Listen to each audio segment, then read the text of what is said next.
دانسته است. حضرت امام ابوالحسن شاذلی نیز می‌فرماید هرگاه کسی حاجتی از خداوند داشته و برآورده شدن آن را از خداوند بخواهد، لازم است که او به حضرت امام محمد غزالی توسل نماید.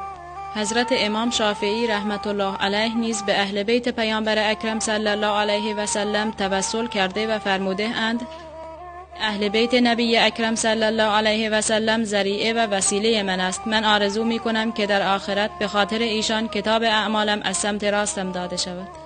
همچنین حضرت عمر رضی الله عنه هنگام دعای طلب باران به موی سفید عباس عموی پیامبر توسل کرده است. در منابع فقهی اهل سنت حنفی و در کتاب الفتاوی البزازیه نیز بر جواز توسل تصریح کرده و آمده است هر کس که به خداوند رو کرده و از ایشان برآورده شدن حاجات خود را تقاضا نماید، شایسته است که نام یکی از پیامبران، اولیاء الله و صالحین و علما را که زنده باشند یا مرده ذکر کرده و از خداوند به خاطر و حرمت و وجاهت ایشان برآورده شدن حاجات خود را تقاضا نماید. همچنان که از بعضی از عارفین نقل شده است که ایشان به مریدان خود توصیه کرده و فرموده اند هرگاه می خواهید از خداوند چیزی تقاضا نمایید حتما مرا واسطه قرار داده و از وی طلب نمایید، زیرا همکنون من واسطه بین شما و خداوند متعال هستم. دوستان عزیز، از مجموعه این آیات و احادیث و آثار چه نتیجه‌ای میتوان گرفت؟ نتیجه میگیریم که توسل مطلوب نزد شارع و خداوند سه نوع است: الف توسل به ذوات فاضله، ب توسل به عبادات، جیم توسل به جاه و مقام که همگی در نزد شرع مقدس بوده و در مذهب اهل سنت و الجماعت مشروع بوده و صحیح می باشد. دوستان، با وجود این همه دلایل بسیار قوی و محکم، چرا وهابی‌ها و جماعت تکفیری توسل را نفی می کنند و آن را شرک می پندارند؟ علت آن این است که وهابی‌ها و جماعت تکفیری به هیچ وجه نظرات و تفاسیر مجتهدین گذشته را نمیپذیرند و میگویند آنان یک انسان بوده اند و ما نیز یک انسان هستیم، از آنجا که آنان از علوم عقلی و نقلی بی بهره بوده و از علوم عالی کاملا بی نصیب هستند. لذا تمامی آیات و احادیثی را که در مورد کفار و در شأن مذمت بت‌های آنان آمده است بر مسلمین حمل می‌کنند و دست به تکفیر مسلمین میزنند.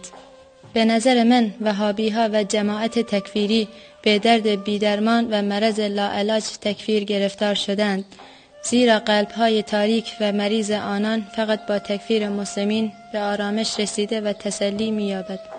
آنان دقیقاً مصداق این حدیث شریف هستند که می‌فرماید برای جهنم ورودی مخصوصی است که از آن فقط کسانی وارد جهنم میشوند که دلشان با معصیت خداوند آرامش می‌یابد. بنده گمان می‌کنم که آنان مصداق این آیه شریفه هستند. ما بسیاری از جنیان و آدمیان را آفریده و در جهان پراکنده کرده ایم که مال آنان دوزخ و اقامت در آن است. آنان دلهایی دارند که بدان ها نمی‌فهمند، چشمهایی دارند که بدان ها نمی‌بینند و گوشهایی دارند که بدان ها نمی‌شنوند. اینان همچون چهارپایانند، بلکه از آنها هم سرگشته ترند. کسانی که به درد تکفیر مبتلا هستند و به مرض وهابیگری گرفتار آمدند، کور هستند، راه راست را نمی بینند، کر هستند، حق و حقیقت را نمی شنوند و احمق هستند، نمی دانند چه می گویند. آنان از دین جدا و از حقیقت دور می شوند، همان گونه که تیر از کمان جدا می شود.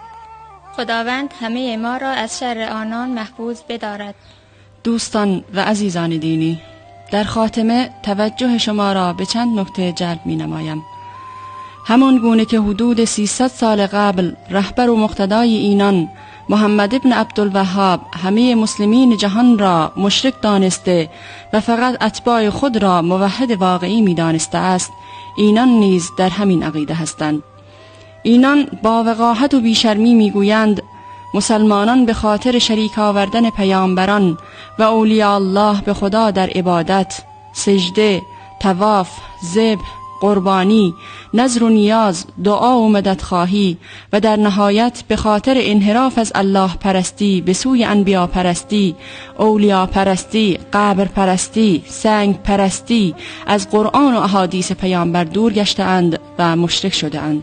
نعوذ بالله من ذلک.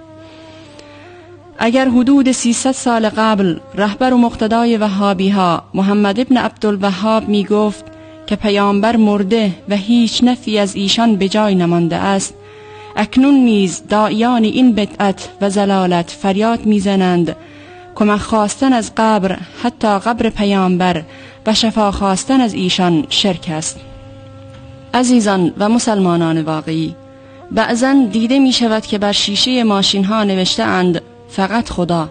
به نظر می رسد این نیز برخاسته از عقاید انحرافی و تبلیغات پنهان عوامل و مزدوران جماعت تکفیری است که می خواهند باورهای وارداتی و غربی خود را تحویل دلهای پاک و آراسته جوانان ما دهند.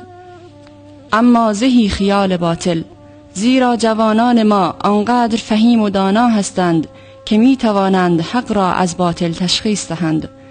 دوستان عزیز و برادران و خواهران دینی، به حرفهای دوگانه و مغالطه احمقانه اینان توجه کنید. آنان میگویند مکه و مدینه سرزمین وحی است، مقدسترین مکان دنیاست، سرزمینی که محل نزول بهترین فرشته، بهترین کتاب، بهترین پیامبر است، سرزمین بدر و احد و خندق، سرزمین ابوبکر و عمر و عثمان و علی است. باید از آنان پرسید پس چرا در همین بهترین مکانها مسلمین نمی توانند مقبره شهدای احد را به راحتی زیارت کنند؟ چرا از زیارت اصحاب بقیع محروم و یا محدود هستند؟ چرا حق بهره‌مند شدن از اماکن متبرکه و آثار گرانقدر پیامبر اسلام و چهاریار کبار و اصحاب کرام را ندارند؟ و بالاخص چرا حق ایستادن ولو چند لحظه در کنار مقبره رسول گرامی اسلام را ندارند؟ پس ای جماعت تکفیری، به چه چیز این اماکن می نازید؟ کجای این سرزمین مقدس است وقتی که استخوان‌های مردگان آن پوسیده است و زیارت قبور بزرگان آن سرزمین شرک بوده و ایستادن مقابل مقبره سرور دو جهان و دست به دعا بردن در محضر مرقد مطهر ایشان پیامبر پرستی تلقی می شود؟ حقا که توهین و کفار بر تقدیس اینان شرف دارد. آنان میگویند عده‌ای که منافع آنها به خطر افتاده است دست به مارک زدن و اسم گذاشتن زدند و اقدام به نشر اکاذیب و شایعه سازی نمودند. آری، منافع عظیم بشری که همانا اسلام واقعی است به خطر افتاده و مسلمین را واداشته است تا برادران و خواهران دینی خود را از توطئه کفار آگاه سازند. از آنجا که رسول گرامی اسلام از پیدایش این فرقه شیطانیه خبر داده است، وظیفه تمامی آحاد جامعه است تا در مقابل وجود نحس این فرقه گمراه قیام نمایند. خداوند همه ما را از شر این دشمنان اسلام محفوظ داشته و توفیق مجاهدت در مقابل آنان عنایت فرماید. دوستان و عزیزان مسلمان، تا برنامه بعدی شما را به خداوند منان می سپاریم.